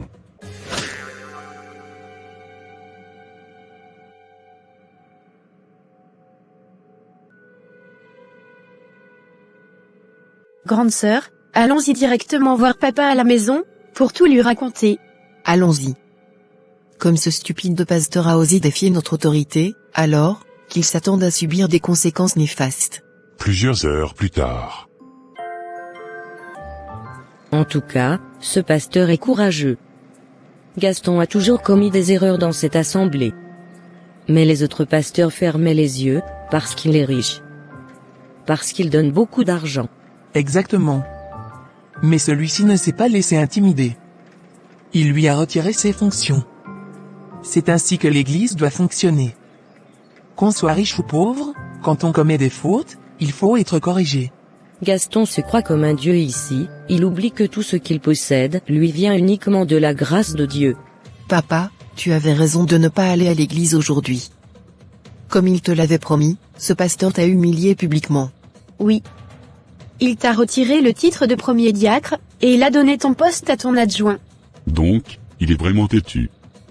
Très bien. Maintenant, il va découvrir qui est réellement Gaston. Je vais immédiatement voir les représentants légaux. Je vais leur signer un chèque de 50 000 $. Et dans moins d'une semaine, ce pasteur sera remplacé. Oui papa. Il faut lui montrer qu'il n'avait pas le droit d'humilier notre famille ainsi. Après tout ce que nous donnons à cette église, c'est ainsi qu'il nous remercie? Ne vous inquiétez pas, mes filles. Vous connaissez votre père. Attendez seulement, dans peu de temps, vous entendrez le bruit de la foudre éclater. Quelques minutes plus tard. En tout cas, ce pasteur a osé me défier. Il a osé me manquer de respect, moi, Gaston. Il faut qu'il sache une bonne fois pour toutes, qui je suis réellement. Je ne suis pas n'importe qui. Si aujourd'hui il se tient encore dans cette paroisse, c'est aussi grâce à moi. C'est moi qui donne des dîmes colossales. C'est moi qui apporte de grandes offrandes. C'est moi qui lui offre même des sacs de farine gratuitement, chaque fin du mois, et c'est ainsi qu'il me remercie? En se levant devant toute l'assemblée, pour me pointer du doigt? Non, cette humiliation ne restera pas sans réponse. Il est temps maintenant, qu'il apprenne véritablement, qui est Monsieur Gaston. Plusieurs minutes plus tard. Merci beaucoup, apôtre Bernard, de m'avoir reçu et de m'avoir accordé un peu de votre temps. Avant toute chose, voici une petite contribution de 50 000 $ pour soutenir l'œuvre de Dieu. Vous savez très bien que notre communauté grandit chaque jour. Il y a beaucoup de besoins, l'achat des bancs, des matériaux, et surtout le projet de notre chaîne de télévision chrétienne. Nous devons toujours soutenir l'œuvre du Seigneur. Merci beaucoup, frère Gaston. Vous avez toujours été un grand soutien pour cette communauté. Si aujourd'hui notre œuvre est respectée dans plusieurs pays, c'est aussi grâce à vos nombreuses contributions. Que Dieu vous bénisse abondamment. Apôtre, il y a un problème qui me trouble profondément. Depuis que je suis dans cette paroisse, vous me connaissez très bien. Plus de 25 pasteurs sont passés là-bas, et jamais je n'ai eu le moindre problème avec aucun d'eux. Mais ce pasteur Nathanaël, je ne le comprends pas du tout. Il n'est pas sérieux. Que s'est-il passé exactement? Un jour, je l'ai surpris dans son bureau, en train de plaisanter avec deux jeunes filles. Alors, en tant qu'ancien de l'église, je lui ai simplement donné un conseil. Je lui ai dit, « Pasteur, vous êtes encore célibataire. Si vous désirez vous marier, dites-le nous. Nous, les anciens, nous pouvons vous aider à rencontrer une bonne épouse. » Mais au lieu de recevoir mon conseil avec humilité, il a gardé de la rancune. Et dimanche dernier, devant toute l'assemblée, il m'a humilié. Il m'a même retiré mon titre de premier diacre. Ce n'est pas acceptable. Quand je te regarde, frère Gaston, tu pourrais être son père. Il n'avait pas le droit de vous traiter ainsi. Ne vous inquiétez pas. Ce dimanche, j'enverrai une commission d'inspection. Et si cela est vrai, le pasteur Nathanaël sera relevé de ses fonctions. Merci beaucoup, apôtre. Je savais que vous alliez comprendre. Nous, les anciens, devons toujours protéger l'Église. Retournez chez vous en paix. Je m'occupe du reste. Ainsi, par ses paroles habiles, et par son argent, Gaston réussit à influencer l'apôtre Bernard. Mais parfois, ce que l'homme obtient par ruse, Dieu le détruit par justice. Alors, chérie, as-tu pu parler à l'apôtre Bernard? Tu me prends pour qui? Bien sûr que oui. Et il m'a donné raison. Dimanche prochain, une commission viendra. Et ton fameux pasteur Nathanaël sera envoyé. Il ne prêchera plus ici. Il retournera à la province comme un simple serviteur. On lui apprendra encore comment diriger une communauté. En tout cas, il a cherché, il a trouvé. Maintenant, il va connaître la famille Gaston. On ne s'amuse pas avec nous sans conséquence. Et dès que le nouveau pasteur arrivera, je vais l'inviter ici. Je lui donnerai quelques cadeaux, et une enveloppe de 12 000 $. Ainsi, il restera de notre côté. Et il ne me tiendra jamais tête. Tu réfléchis vraiment bien, mon mari. 7 jours plus tard. Selon les instructions de l'apôtre Bernard, le pasteur Nathanaël cesse aujourd'hui ses fonctions dans cette paroisse. Le pasteur Joël devient désormais votre nouveau responsable. Quant au pasteur Nathanaël, il retourne à la province en attendant une nouvelle affectation. C'est une injustice? Tout cela, c'est à cause de l'argent de Gaston. On dirait que dans cette communauté, l'argent parle plus fort que la vérité. Plusieurs heures plus tard, après le culte. Monsieur, vous vouliez me parler? Oui, pasteur. Je suis monsieur Gaston. Je voulais simplement vous inviter chez moi, pour recevoir la première bénédiction de votre arrivée. J'ai préparé quelque chose pour vous. J'aime toujours honorer les serviteurs de Dieu dès leur arrivée. C'est très aimable de votre part. Allons-y alors. Ainsi, le pasteur Joël fut invité chez monsieur Gaston. Et, après avoir reçu ses présents, il décida de rendre à Gaston son titre de premier diacre. Mais lorsque l'homme achète le pouvoir, il oublie souvent que Dieu, lui, ne se vend jamais. Waouh, en tout cas, j'avais toujours entendu parler de monsieur Gaston de loin, mais aujourd'hui, j'ai vu de mes propres yeux qui il est réellement. Quel homme généreux. Qui peut offrir une Jeep de cette valeur, accompagnée d'une enveloppe de 12 000 $, à un serviteur de Dieu qui vient à peine de rencontrer? Franchement, très peu de personnes sont capables d'un tel geste. Cet homme mérite vraiment d'être honoré. Oui, il mérite d'être le premier diacre de cette paroisse. Avec des hommes comme lui à mes côtés, le travail du ministère sera beaucoup plus facile. Et moi aussi, je pourrai mieux servir le Seigneur. Dès ce dimanche, je vais lui rendre officiellement son titre de premier diacre. Après tout, un homme comme Gaston mérite d'être valorisé. 7 jours plus tard. Mes chers frères et sœurs, rendons grâce pour la présence de notre plus grand bienfaiteur, monsieur Gaston. Dieu bénit abondamment les hommes de pouvoir et d'immense influence comme lui. Merci infiniment pour ces paroles pleines de sagesse, pasteur. Il était grand temps que cette Église reconnaisse enfin la valeur inestimable de ma contribution financière à notre belle société. Votre réussite exceptionnelle est la preuve irréfutable de la faveur divine sur votre glorieuse famille. Nous prions pour que votre empire industriel colossal continue de s'étendre à l'infini. Je veillerai personnellement à ce que cette paroisse ne manque jamais de rien, tant que vous continuerez à prêcher des messages qui valorisent mon statut de chef suprême de cette communauté. Vous pouvez compter sur mon dévouement le plus total, monsieur le grand philanthrope. Votre nom majestueux sera honoré et respecté à chaque rassemblement dominical sous ce toit magnifique. C'est exactement l'attitude soumise et respectueuse que j'attends de mes serviteurs. Cet imbécile de Nathanaël a refusé de s'incliner devant ma puissance absolue, il a payé pour son insolence. Nous avons déjà oublié ce sombre perturbateur ingrat. La nouvelle ère de cette Église sera marquée par la prospérité absolue et la célébration de votre dynastie. Que la paix soit avec vous tous. La paix m'appartient déjà totalement, car je l'ai achetée avec mes millions. Continuez votre prêche flatteur, pasteur, j'apprécie particulièrement les louanges publiques devant cette assemblée. Seigneur miséricordieux, je suis seul dans cette petite chambre froide, mais mon cœur est apaisé par ta douce présence. Je leur pardonne pour les atrocités que cette famille. Pendant que Régine trouvait une paix profonde et inébranlable dans la prière sincère, le ciel préparait silencieusement la chute vertigineuse et terrifiante de la glorieuse maison de Gaston. Je te confie la vie de mon mari Guillen. L'argent a complètement empoisonné son jugement, mais je sais qu'au fond de lui, il souffre de cette grande lâcheté, qui l'éloigne de ton amour infini. L'arrogance avait atteint son paroxysme absolu dans le palais luxueux du grand milliardaire. Ils célébraient leur fausse victoire, ignorant que les bases de leur bel empire s'effritaient déjà. Donne-moi la force de reconstruire mon existence misérable avec une grande dignité. Je ne désire aucune vengeance contre Gaston ou ses filles cruelles, je laisse ta justice parfaite s'accomplir. La lumière divine brillait intensément dans cette modeste petite chambre plongée dans l'obscurité.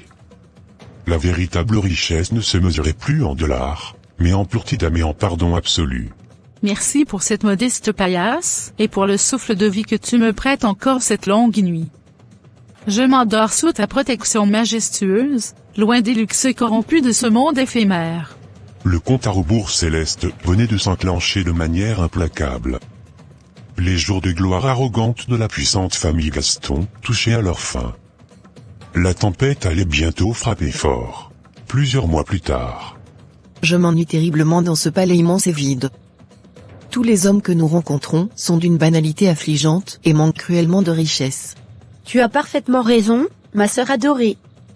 Notre beauté exceptionnelle et notre immense fortune méritent des ministres ou des princes de sang royal, rien de moins. L'horloge tourne inexorablement et je refuse catégoriquement de finir vieille fille. Nous devons trouver une solution occulte pour forcer notre brillant destin. J'ai entendu parler d'une voyante extrêmement puissante qui habite à la périphérie de la ville. Ces rituels magiques garantissent un mariage riche et glorieux. Vraiment ? C'est une idée absolument merveilleuse et audacieuse. L'argent de papa paiera n'importe quel rituel mystique nécessaire pour nous dégoter de riches maris. Nous irons la voir dès cette nuit en cachette. Prépare des pécilias de billets, car la magie noire de haut niveau exige toujours un prix très exorbitant. Je vais vider le coffre-fort de mon bureau immédiatement. Peu importe le coût financier, je veux qu'un ministre tombe fou amoureux de moi avant la fin du mois. C'est le plan parfait pour couronner notre triomphe absolu. Nous dominerons toute la haute société de ce pays, et personne ne pourra jamais nous ignorer. Ah, je vois deux filles d'un homme riche de cette ville en train de venir ici. C'est pour moi une occasion de les manipuler, pour leur soutirer un peu beaucoup d'argent. Quelques minutes plus tard. Entrez dans ma modeste demeure, jeune princesse arrogante. Je sens l'odeur persistante de vos millions et je perçois votre désir ardent de domination totale. Nous ne sommes pas venus ici pour écouter vos devinettes ridicules. Nous voulons des maris extrêmement riches et puissants, des ministres ou des ambassadeurs. Nous avons apporté une petite fortune en argent liquide pour payer vos services occultes. Faites vos incantations magiques et donnez-nous ce que nous exigeons. Les esprits de la nuit exigent un sacrifice financier colossal pour modifier le cours de vos misérables destins. L'argent que vous avez apporté est insuffisant. C'est une plaisanterie de mauvais goût ? Il y a plus de 20 000 $ dans ce sac. Dites-nous exactement combien vous voulez pour commencer ce rituel. Mon père est Gaston, le milliardaire le plus puissant de la région. Nous pouvons vous couvrir d'or si vous nous garantissez un mariage digne de notre grandeur. Je veux 100 000 $ en espèces dès demain matin à l'aube. C'est le prix immuable pour attacher l'âme d'un ministre de l'État à vos cœurs si capricieux. 100 000 $? C'est une véritable extorsion, espèce de vieille sorcière. Mais nous allons vous les apporter, car je refuse de repartir les mains vides. Nous volerons cet argent dans les réserves secrètes de l'usine de notre père s'il le faut. Faites chauffer vos marmites, notre avenir royal en dépend grandement. Les pactes sombres sont désormais scellés dans le sang invisible des esprits. Préparez-vous à recevoir ce que vous avez demandé, mais prenez garde aux conséquences. Nous nous moquons totalement de vos stupides avertissements morbides. La seule chose qui compte vraiment, c'est notre gloire éternelle et notre triomphe absolu. Ton argent est assuré, vieille femme mystique. Dépêche-toi de réaliser nos souhaits les plus chers, nous reviendrons demain avec les mallettes remplies de billets. Patron, c'est une véritable catastrophe apocalyptique. Une maladie foudroyante et totalement inconnue a ravagé l'intégralité de nos immenses champs de maïs. Que racontez-vous comme stupidité, Samuel? C'est absolument impossible. J'ai investi des millions de dollars dans ces cultures d'une fertilité exceptionnelle. Je vous jure sur ma propre vie que tout est mort en une seule nuit. Les tiges sont complètement noircies et pourries de l'intérieur. Nous avons absolument tout perdu. C'est un sabotage criminel orchestré par mes concurrents jaloux. Je vais vous faire jeter en prison pour incompétence notoire, si vous ne trouvez pas un remède. Aucun pesticide chimique ne peut stopper ce fléau diabolique, monsieur Gaston. La terre elle-même semble rejeter nos semences avec une violence surnaturelle. Taisez-vous immédiatement, misérable incapable. Mon empire industriel repose sur cette foutue récolte. Je suis ruiné si les minoteries s'arrêtent de tourner. Les ouvriers agricoles ont tous fui ce matin, terrorisés par cette malédiction inexpliquée. Je suis désolé, patron, mais votre immense ferme est morte à jamais. Je te détruirai pour cet échec monumental, Samuel. Prépare tes affaires et disparais avant que j'envoie mes gardes armés pour te briser tous les os du corps. Moi plus tard. Les machines de la minoterie sont totalement à l'arrêt, monsieur Gaston. Nous refusons de travailler une seconde de plus tant que nos salaires ne sont pas payés. Bande de misérables ingrats. Comment osez-vous me faire du chantage dans ma propre usine? Remettez ces machines en marche immédiatement ou je vous vire tous. Vous pouvez hurler autant que vous voulez, grand patron arrogant. Les caisses de l'entreprise sont totalement vides et nos familles meurent de faim dans le froid. Je suis l'homme le plus riche et le plus puissant de ce pays. Mon argent est juste bloqué par une erreur bancaire stupide. Je vous ordonne de reprendre le travail. Nous ne croyons plus du tout à vos mensonges pitoyables. Les fournisseurs ont saisi les derniers camions ce matin. Votre glorieux empire industriel est en faillite. Taisez-vous, espèce de vermine insolente. Je vais appeler la police pour vous faire expulser de mes propriétés avec une violence que vous n'oublierez jamais. La police ne viendra pas vous sauver cette fois-ci, monsieur. Nous faisons la grève générale et nous occuperons cette usine jusqu'à ce que justice soit rendue. Vous allez tous pourrir dans des cellules sombres pour cette rébellion inacceptable. Je vous écraserai comme de vulgaires insectes, mon pouvoir est encore absolu. Je suis terriblement épuisé par ces insomnies et mon divorce désastreux. Mais je dois me concentrer pour vous injecter ce médicament très puissant dans les veines. Docteur Guillen, vos mains tremblent beaucoup aujourd'hui. Êtes-vous absolument certain que ce liquide rouge est le bon traitement pour mon insuffisance cardiaque? Ne remettez jamais en question mes compétences médicales supérieures. Je dirige ce prestigieux hôpital d'une main de fer. Je sais parfaitement ce que je fais ici. Aïe, cette injection me brûle atrocement la poitrine. Ma respiration se bloque complètement. Qu'est-ce que vous venez de me faire, docteur? Je me sens très mal. Mon Dieu, je me suis trompé de flacon dans la précipitation. Les alarmes des machines sonnent dans tous les sens. J'ai injecté une dose mortelle de potassium pur. Vous m'avez empoisonné, espèce de boucher incompétent. Je suis un diplomate de haut rang, mon pays va vous poursuivre en justice et vous détruire totalement. Restez calme, je vous en supplie. Je vais chercher l'antidote en urgence. Si vous mourrez ici, ma carrière brillante et mon hôpital luxueux seront ruinés à jamais. Il est déjà trop tard, ma vision s'obscurcit complètement. Votre arrogance médicale vient de signer votre arrêt de mort professionnelle. Je perds connaissance. Madame, levez-vous s'il vous plaît, je vous en prie. Un petit rappel. S'il vous plaît, vous pouvez directement nous laisser un petit j'aime, pour ne pas oublier à la fin. Merci. La Cour a examiné toutes les preuves accablantes de cette terrible affaire médicale. Docteur Guillen, votre négligence criminelle a coûté la vie à un diplomate. Monsieur le juge, je vous jure que c'était une tragique erreur d'inattention causée par une fatigue extrême. Je n'ai jamais voulu tuer ce patient prestigieux. Votre honneur, mon fils est le meilleur chirurgien de ce pays. Je suis prêt à payer n'importe quelle caution faramineuse pour étouffer ce malheureux scandale. Gardez votre argent sale, monsieur Gaston. La justice de notre pays n'est pas à vendre, même aux plus grands milliardaires. Votre arrogance insupportable vous perdra. Papa, arrête de proposer des pots de vin en plein tribunal. Tu aggraves terriblement ma situation pénale avec tes méthodes de mafieux corrompus et sans scrupules.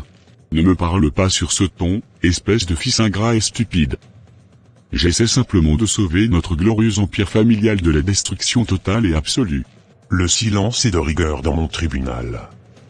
En vertu de la loi, je condamne formellement le docteur Guillen à une lourde peine de prison ferme et sans sursis. C'est un véritable cauchemar éveillé. Ma vie entière est totalement détruite. Mon diplôme est annulé et ma réputation médicale est anéantie pour toujours. C'est un complot politique honteux pour me détruire. Je ferai appel de ce jugement ridicule et je paierai les meilleurs avocats du continent pour te faire libérer. De plus, j'ordonne la saisie immédiate et totale de votre hôpital luxueux, pour indemniser la famille de la victime. Garde, veuillez me noter ce dangereux criminel. Pardonne-moi, mon Dieu, pour mon orgueil et ma grande lâcheté. Régine avait parfaitement raison, cet argent maudit a fini par me détruire de l'intérieur aujourd'hui. Non, on ne peut pas me saisir mon hôpital. C'est le joyau inestimable de ma couronne industrielle. Vous êtes tous des voleurs déguisés en misérables magistrats. Plus tard. C'est une véritable catastrophe absolue, Françoise. Je viens de vérifier nos relevés bancaires. Tous nos comptes sont bloqués par les autorités gouvernementales. Qu'est-ce que tu racontes comme folie, mon cher mari? L'État ne peut pas geler les comptes de l'homme le plus puissant de toute la région. C'est tout bonnement impossible. Je transpire à grosses gouttes et mon cœur bat la chamade. Ils ont tout saisi pour payer les amendes monumentales de Guillain. Mon empire financier s'effondre ce soir. Mon Dieu, c'est un cauchemar terrifiant. Notre fils croupit dans une cellule graisseuse et notre immense fortune disparaît en fumée. Que allons-nous devenir sans argent? Je n'ai plus un seul dollar pour payer les gardes de sécurité ou le personnel de maison. Même nos usines sont définitivement fermées à cause de la grève générale sauvage. Nous sommes la royauté de cette nation, nous ne pouvons pas finir comme de misérables mendiants dans la rue. Trouve une solution immédiate avec tes amis politiciens. La malédiction de cette misérable petite infirmière est en train de s'abattre violemment sur nous. Nous payons très cher notre immense arrogance et notre cruauté passée. En tout cas, ça a été difficile de réunir ce montant colossal pour payer cette voyante, mais au moins, grâce à notre intelligence, nous y sommes parvenus. Tu as raison, grande sœur. Maintenant, elle va enfin faire les incantations nécessaires pour que nos étoiles brillent. Oui. Il faut que chacune de nous épouse un homme puissant, un ministre, un gouverneur, ou même un homme politique influent. Surtout que notre famille traverse un moment très difficile. Notre grand frère est en prison, la ferme de papa a été détruite, la minoterie ne fonctionne plus, nous risquons de tomber dans la pauvreté. Voilà pourquoi nous devrons agir vite. Après cette cérémonie, nous irons même aux réunions des hommes politiques. Quelqu'un finira bien par nous remarquer. Exactement. Nous séduirons des hommes puissants, et notre frère sortira immédiatement de prison. Je vois déjà ces deux jeunes filles stupides en train de venir ici, elles pensent que je vais les aider à épouser des hommes puissants, mais elles ignorent que tout ce que je veux, c'est achever la destruction de leur famille. Elles ont toujours été arrogantes, mauvaises et méchantes. Avec la richesse de leur père, elles ont détruit la vie de beaucoup de gens. Alors imaginez si elles obtenaient le pouvoir politique. Non, ce fléau doit être arrêté.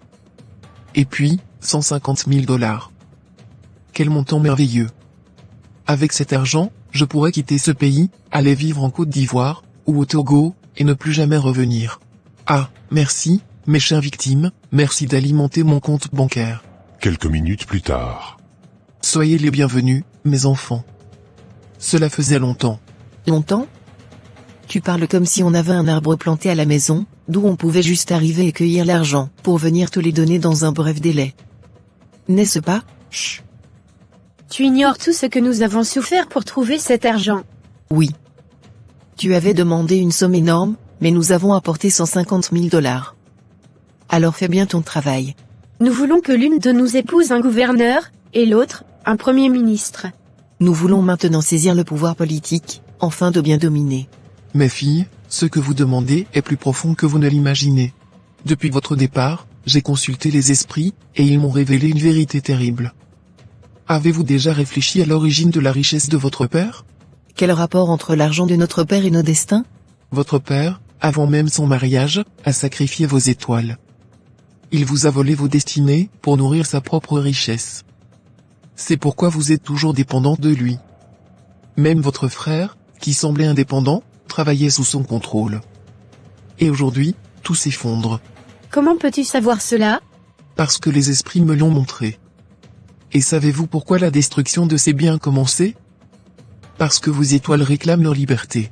Il n'existe que deux solutions, soit vous attendez le jour où chacune de vous mourra et dans l'au-delà, son étoile lui reviendra, même si cela ne lui servira plus à rien, mais vous resterez esclave jusqu'à la fin de votre vie sur cette terre, soit, vous le faites partir plus tôt, afin de récupérer vos étoiles, et faire briller vos destins quand vous êtes encore en vie, et profiter de ça. Il suffit de verser ceci dans son vin, et tout sera terminé. Vos étoiles vous reviendront. À vous de choisir. Empoisonner notre propre père, c'est terrible, mais je ne peux plus supporter cette vie. Je comprends maintenant pourquoi il rejetait tous les hommes qui s'approchaient de nous. Il ne nous a jamais aimés. Il voulait seulement utiliser nos destinées. Alors, il récoltera ce qu'il a semé. Oui, grande sœur. Nous pensions qu'il nous protégeait, mais il faisait de nous ses esclaves. Son heure est arrivée. Très bien. Vous avez fait un bon choix. C'est bien de récupérer vos étoiles, quand vous êtes encore en vie, que de récupérer vos étoiles trop tard quand vous êtes déjà morte. Maintenant déposez cette somme colossale d'argent que vous m'avez apportée sur la table tout juste devant moi. Tenez cette fiole, et faites le tout pour la glisser dans le verre du vin, quand votre père en aura besoin. Il va commencer par se sentir mal, et dans moins de 2 heures du temps il ne sera plus de ce monde. Et une fois qu'il meurt, vos étoiles vont revenir à vous. Vos destins seront automatiquement libres, et beaucoup d'hommes vont commencer à vous courir derrière, vous aurez vraiment du mal à choisir celui que vous voulez. Car trop de milliardaires voudra avoir chacun de vous pour femme. Regardez comment Gaston récolte les fruits de sa propre méchanceté. Les enfants pour lesquels il a tant travaillé, deviennent aujourd'hui ses propres ennemis. Quand une famille est bâtie sur l'orgueil, la manipulation et la méchanceté, elle finit toujours par se détruire de l'intérieur. Gaston croyait contrôler tout le monde, mais maintenant, son propre foyer devient son plus grand danger. Et ce n'est que le début. 2 jours plus tard. En tout cas, je ne comprends vraiment pas ce qui m'arrive ces derniers temps. Moi qui étais l'homme le plus riche et le plus respecté de cette ville, me voici aujourd'hui en train de basculer vers le bas. Mon fils est en prison, son hôpital a été saisi pour indemniser la famille qui a perdu l'un des leurs. Comme si cela ne suffisait pas, ma minoterie ne fonctionne plus, ma ferme est détruite. J'ai vraiment peur de me retrouver au plus bas niveau. Moi qui étais si arrogant, les gens peuvent maintenant se moquer de moi. Même ma tête commence à me faire mal. Il faut que je boive un peu pour essayer d'oublier tous ces problèmes, ne serait-ce qu'un instant. Tabitha. Apporte-moi un verre de champagne, s'il te plaît. J'ai besoin de me rafraîchir un peu. Ah, grande sœur, tu entends? Papa t'appelle pour que tu lui apportes son verre de vin. C'est notre occasion. Nous allons enfin glisser la petite fiole à l'intérieur. Nous ne pouvons pas accepter que nos destins restent bloqués pendant qu'il continue à utiliser nos étoiles pour sa propre richesse. Ne t'inquiète pas, ma sœur. Le poison n'est pas loin. Aujourd'hui, c'est la fin pour lui. Il va comprendre pourquoi il n'aurait jamais dû utiliser nos destinées pour s'enrichir. Tabitha entre au salon avec un verre de vin, le remet à son père avec un sourire forcé. Sans se douter de rien, Monsieur Gaston prend le verre, et boit. Quelques minutes plus tard, il commence soudainement à suffoquer. Ah, qu'est-ce qui m'arrive? Je ne me sens pas bien. Mon cœur. Il s'écroule presque. En garde à court immédiatement et l'emmène d'urgence à l'hôpital. À la surprise générale, l'hôpital où Gaston est admis est celui où travaille Régine. Voyant son ex-beau-père dans cet état, Régine met tout de côté et prend soin de lui avec professionnalisme. Après les soins, elle s'assoit seule et commence à réfléchir. Quelle ironie, ton fils possède l'un des hôpitaux les plus renommés du pays, mais c'est ici qu'on t'a amené. Pourquoi n'es-tu pas allé te faire soigner dans l'hôpital de ton propre fils, Guillain? La vie est vraiment incroyable. Quelques instants plus tard, Françoise arrive précipitamment. Mademoiselle, on vient de m'informer que mon mari a été amené d'urgence dans cet hôpital. Dans quelle chambre est-il? Il s'appelle Papa Gaston Chimanda. Ah, Papa Gaston? Allez tout droit jusqu'à la fin de la couloir, entrez dans la chambre à gauche. C'est là qu'il se trouve. Quelques minutes plus tard. Quoi? C'est toi qui soignes mon mari? Depuis quand travailles-tu dans un hôpital aussi prestigieux? Toi qui étais une simple infirmière dans un petit hôpital minable. Vous devriez savoir que le monde est comme une roue. Ce qui est en bas peut se retrouver au-dessus, et ce qui est au-dessus peut se retrouver en bas. Comment va mon mari? Qu'est-ce qu'il a? Votre mari a été cruellement empoisonné. C'était un poison mortel. Nous avons dû agir très vite pour lui sauver la vie. Mon mari, empoisonné? Mais comment est-ce possible? Qui a osé faire une telle chose? Je vais immédiatement prévenir la police. Celui qui a fait ça ne s'en sortira pas vivant. Le poison que votre mari a ingéré était extrêmement violent, c'était un poison mortel. Lorsqu'il est arrivé ici, son état était critique, et nous n'avions que deux options, soit le laisser mourir sous l'effet du poison, soit agir immédiatement pour sauver sa vie. La seule solution possible était de faire descendre l'acide du poison au niveau de ses jambes, afin d'empêcher qu'il n'atteigne complètement ses organes vitaux et son cœur. C'était un choix très difficile, mais c'était la seule manière de le maintenir en vie. Nous avons donc choisi de sauver sa vie. Malheureusement, cela a gravement endommagé ses jambes. À partir d'aujourd'hui, votre mari restera paralysé et devra se déplacer dans un fauteuil roulant. Mais au moins, il est vivant. Non, ce n'est pas possible. Mon mari, paralysé? Pourquoi tant de malheurs nous poursuivent-ils? Non. Je vais découvrir qui a fait ça. Regardez cette situation tragique. Françoise court à la recherche de l'empoisonneur de son mari, sans savoir que les coupables vivent sous son propre toit. Ce sont ses propres filles, celles qu'elle a élevées avec amour, qui viennent de trahir leur père. Voyez comment la méchanceté et l'orgueil ont détruit cette famille, morceau par morceau. Quand le mal entre dans une maison, il finit toujours par dévorer ceux qui l'ont invité. Commandant Mabrouki, mon mari a été cruellement empoisonné. Je n'arrive toujours pas à comprendre comment cela a pu arriver. Dans notre maison, il y a beaucoup de servantes et de gardes. Mon mari n'est même pas sorti aujourd'hui. Je veux que vous fassiez immédiatement des enquêtes parmi tous nos serviteurs pour découvrir qui a osé faire une chose pareille. Ça va, Madame Françoise. Nous allons agir immédiatement. Dites-moi, avez-vous des caméras de surveillance dans votre maison? Oui, commandant. Nous en avons partout. Si quelqu'un a mis quelque chose dans sa boisson, nous allons le découvrir. Très bien. Allons-y immédiatement. Ainsi, le commandant Mabrouki et Madame Françoise se rendirent rapidement à la maison familiale pour consulter les caméras de surveillance. Ce qu'ils allaient découvrir allait bouleverser toute la famille. Le commandant et Françoise regardent attentivement les images. Soudain, la vidéo montre Tabitha entrant dans le minibar. Elle regarde autour d'elle, sort discrètement une petite fiole, puis verse son contenu dans le verre de vin de son père. Madame Françoise, regardez bien cette vidéo. La personne qui met cette fiole dans le verre de votre mari, c'est votre propre fille. Seigneur Jésus-Christ de Nazareth. Non, non, ce n'est pas possible. Elle pousse un cri et s'effondre au sol. Le commandant l'aide à reprendre connaissance.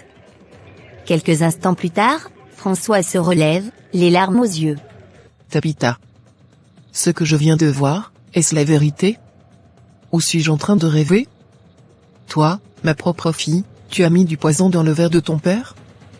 Pourquoi? Quel mal ton père t'a-t-il fait pour que tu agisses ainsi? Maman, ce sont de graves accusations.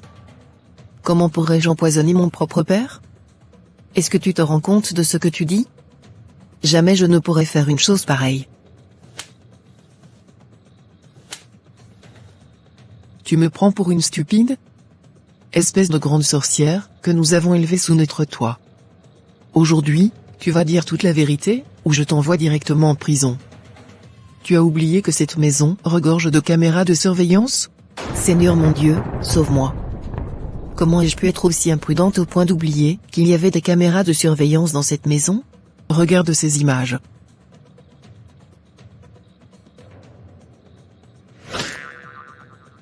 Maman, attends. Ce n'est pas du tout ce que tu crois, laisse-moi t'expliquer. M'expliquer? M'expliquer quoi? Les images sont claires. Maintenant, dis-moi toute la vérité, avant que je ne te tue de mes propres mains, vieille sorcière. Quel mal ton propre père t'a-t-il fait pour que tu oses agir ainsi contre lui? Parle vite, et aujourd'hui tu iras en prison. Maman, tu te trompes lourdement sur papa. Il n'est pas l'homme que tu crois. Avant même de t'épouser, il avait sacrifié nos destins. Il a volé nos étoiles pour devenir l'homme riche qu'il est aujourd'hui. Voilà pourquoi nos vies sont bloquées. Voilà pourquoi nous ne brillons pas. Quoi? Mais qu'est-ce que tu racontes? Nous sommes allés voir une voyante. Elle nous a tout expliqué. Pour que nos étoiles nous reviennent, il fallait que papa meure.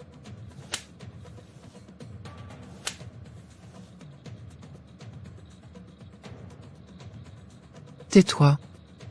Quel genre de prophétie, pense quelqu'un a tué son propre père? Même si c'était vrai, vous aviez besoin de prière et de délivrance, pas de meurtre. Vous êtes devenue folle. Mademoiselle Tabitha, selon la loi, vous avez tenté d'empoisonner votre père. Cette vidéo est une preuve suffisante. Vous êtes en état d'arrestation. Vous devez me suivre immédiatement au poste de police. Si vous m'arrêtez, je n'irai pas seule. Arlette est impliquée aussi. C'était notre complot à toutes les deux. C'est même elle qui a proposé d'aller voir la voyante. Nous devons être arrêtés ensemble. Ainsi, Tabitha et Arlette furent condamnés à 25 ans de prison pour tentative de meurtre. Leur grand frère était déjà derrière les barreaux. Leur père, Monsieur Gaston, restait paralysé dans un lit d'hôpital, condamné au fauteuil roulant. Toute cette famille autrefois admirée venait de s'écrouler, à cause de l'orgueil, de la méchanceté, et de la mauvaise éducation. Voyez comment le mal finit toujours par détruire ceux qui l'ont semé. Ce que l'homme plante, c'est aussi ce qu'il récoltera. 3 jours plus tard. Régine, après tout ce que j'ai fait, je me rends enfin compte d'une chose, la seule personne qui m'a véritablement aimé et qui a eu le courage de me dire la vérité en face, c'était le pasteur Nathanaël. Quand il m'a vu dans le péché, il m'a repris sans peur, pourtant, je lui donnais beaucoup d'argent. Mais il n'a jamais été hypocrite avec moi. Aujourd'hui, regarde-moi, moi qui étais puissant, respecté, admiré, je suis devenu un homme paralysé, condamné à me déplacer dans un fauteuil roulant. Tout cela, à cause de mon arrogance. Je comprends maintenant cette parole, Dieu fait grâce aux humbles, mais il résiste aux orgueilleux. Régine, pardonne-moi. Pardonne-moi d'avoir causé ton divorce, d'avoir détruit ton foyer, d'avoir brisé ton bonheur. Aujourd'hui, mon propre fils est en prison, l'hôpital que nous avions construit est perdu, et notre famille est en ruine. Papa Gaston, je compatis sincèrement avec vous. Je n'ai jamais souhaité qu'un tel malheur vous arrive. Malgré tout ce que vous m'avez fait subir, mon cœur ne porte aucune haine contre vous. Dieu pardonne toujours à celui qui se repent sincèrement. Croyez en lui, il saura restaurer ce qui a été détruit. Ah, maman Françoise, vous êtes là. Bonjour. Vous pouvez venir vous asseoir ici. Gaston. Gaston. Tu ne peux pas imaginer ce que je viens d'apprendre. Qu'y a-t-il encore? Ne me dis pas qu'un autre malheur nous poursuit. Oui, un autre malheur, et le pire de tous. Ce sont nos propres filles, Tabitha et Arlette, ce sont elles qui t'ont empoisonné. Quoi? Françoise, qu'est-ce que tu racontes? Mes filles? Mes propres enfants? Non, c'est impossible. Elles-mêmes, elles ne peuvent jamais me faire cela. Elles ont avoué. Elles sont allées consulter une voyante. Cette femme leur a dit que, bien avant leur naissance, tu avais sacrifié leurs étoiles pour devenir riches et puissants. Et que pour récupérer leur destin, il fallait que tu meures. Voilà pourquoi elles ont fait cela. Regardez bien, l'homme qui avait passé toute sa vie à bâtir un empire, découvre que ses propres enfants ont voulu sa mort. Quel fruit amer récolte-t-il aujourd'hui? Le fruit de l'orgueil. Le fruit de la méchanceté. Le fruit d'une mauvaise éducation. Quand un père sème l'arrogance, ses enfants récoltent la destruction. Voici les vidéos de surveillance. Tu vas voir de tes propres yeux comment Tabitha a versé le poison dans ton verre. Et voici aussi les audios de leurs aveux. Quelques minutes plus tard. Mon Dieu, voilà donc la malédiction d'avoir combattu un homme de Dieu. Voilà ce que je récolte aujourd'hui. Et ce n'est pas tout. Nos 2 filles ont été condamnées à 25 ans de prison. Notre fils est en prison. Nos filles sont en prison. Notre famille est complètement détruite. Quand elles sortiront, elles auront presque 50 ans, elles n'auront peut-être jamais d'enfants, notre lignée est en train de disparaître. Bonjour Tata Régine. Ah, Joassie, vous êtes de retour. Bon après-midi, maman. Bon après-midi, mon ange. Maman, bon après-midi. Mes enfants. Vous êtes enfin revenus. Comment allez-vous? Nous allons bien, maman. Attends, il t'appelle maman? Tu es déjà remariée? Et ces magnifiques enfants, sont-ils à toi? Non, Madame Françoise. Je ne me suis jamais remariée. Comment ça tu t'es pas remariée? Tu veux me dire que, comme tu as toujours été une chrétienne fervente, tu as accouché ces enfants par la vertu du Saint-Esprit? Oh, je n'ai pas dit ça, maman Françoise. Ces enfants sont vos petits-enfants. Seigneur Jésus. Comment ça, Régine? S'il te plaît, je n'ai pas envie d'entendre ces genres de blagues. Je ne savais même pas encore que j'étais enceinte lorsque vous m'avez chassée de votre maison. J'ai découvert ma grossesse 2 mois plus tard. J'ai souffert seule. J'ai pleuré seule. J'ai accouché seule. Mais Dieu m'a soutenue. Et aujourd'hui, si vous voyez ces enfants vivants et en bonne santé, c'est uniquement par sa grâce. Mon Dieu, qu'avons-nous fait? Pourquoi avons-nous été si cruels? Notre propre sang a grandi dans la souffrance, alors que nous avions toutes les richesses du monde pour les aider. Si c'était à refaire, je ne recommencerai jamais. Je vous pardonne. Ce qui est passé, est passé. Cherchez maintenant le pardon de Dieu. Et allez demander pardon au pasteur Nathanaël. C'est le début de votre restauration. Oui. C'est ce que nous allons faire. Merci, Régine. Tu étais une bénédiction pour cette famille, et nous t'avons rejeté. Quelques jours plus tard. Régine? Toi ici? Je ne m'attendais pas à te voir. Je compatis vraiment avec toi pour tout ce qui t'est arrivé. Et je suis encore venu te faire une grande surprise. Voici Joachim et Joyce. Ce sont tes enfants. Quand ta famille m'a chassée, je ne savais pas encore que j'étais enceinte. Mais Dieu m'a donné la force de les élever. Ils sont à toi. Mais, vous êtes bizarre comme ça, pourquoi? S'il vous plaît, essayez de ne pas me toucher. Oui, je reste ici, je ne viens pas là à l'intérieur. Régine, pardonne-moi. J'ai été un mari lâche. J'ai laissé ma famille te maltraiter. J'ai détruit notre foyer. Mais si Dieu me fait sortir d'ici, je prendrai soin de toi et de nos enfants. Plus jamais personne ne te fera souffrir. Reste fort. Continue à prier. Dieu ne t'abandonnera pas. Nous aussi nous allons continuer à prier pour toi. Et ainsi, par la grâce de Dieu, et grâce au pardon de la famille de la victime, Guillaume fut libéré après 5 années de prison. Il retrouva Régine. Il retrouva ses enfants. Et ils reconstruisirent leur foyer dans la paix. Quant à Gaston, il resta paralysé. Mais il retrouva l'humilité. Il alla demander pardon au pasteur Nathanaël. Et même s'il ne retrouva pas toute sa richesse, Dieu lui permit de récupérer une partie de ses biens. Chers amis, retenez cette leçon, l'orgueil détruit. L'argent ne remplace jamais la paix. La méchanceté finit toujours par se retourner contre son auteur. Quand on combat les enfants de Dieu, on finit par combattre sa propre destinée. Mais il existe toujours une porte de sortie, le repentir. Le pardon. Et la grâce de Dieu. Peu importe ce que vous avez fait, si vous revenez sincèrement vers Dieu, il peut restaurer votre vie. Car là où le péché a abondé, la grâce surabonde encore davantage. Merci à vous, nos chers téléspectateurs et téléspectatrices, d'avoir suivi cette belle histoire du début jusqu'à la fin. Nous espérons qu'elle vous a édifié, touché et inspiré. Si cette animation vous a plu, n'oubliez pas de vous abonner à la chaîne, de partager cette vidéo autour de vous, de laisser un j'aime et surtout de nous écrire vos impressions dans les commentaires. Votre soutien nous encourage énormément à continuer ce beau travail pour la gloire de Dieu. Nous vous donnons rendez-vous très bientôt pour une nouvelle animation chrétienne, encore plus captivante et édifiante. Que le Seigneur vous bénisse abondamment. À très bientôt.